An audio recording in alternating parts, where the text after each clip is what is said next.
झिनका कहाँ रही गए रही हो इतना देर कई दी हो। अरे ई जन करेठो बात करेठो यही के चक्कर में देर भवा। ए मम्मी अब हम जाई टिकवा लाग गए है। अब भाई कहाँ रे करेठो पूजा भय बाटे पूजा होई जाई तब जायो।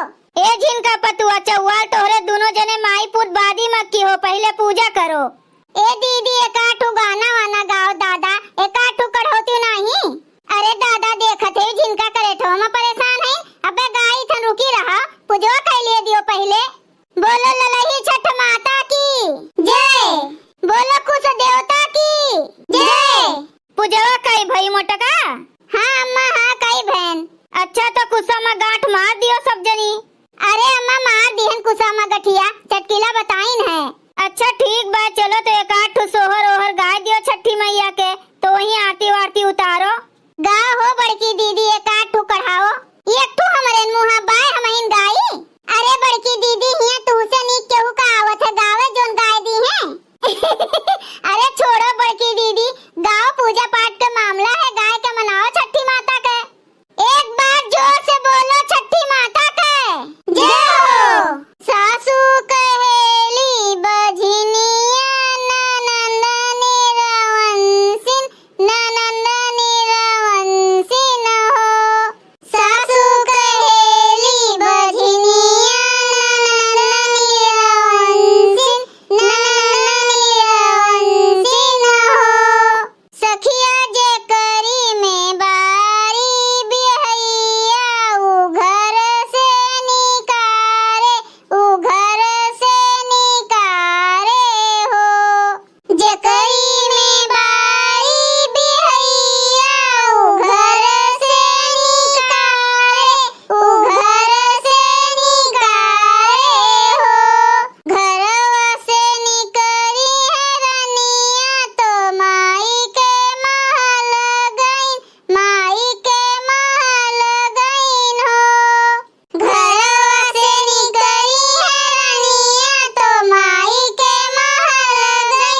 वीडियो देखे के लिए आप सबका बहुत बहुत धन्यवाद। हमारे सबके तरफ से आप सबका ललही छठ के हार्दिक हार्दिक शुभकामनाएं।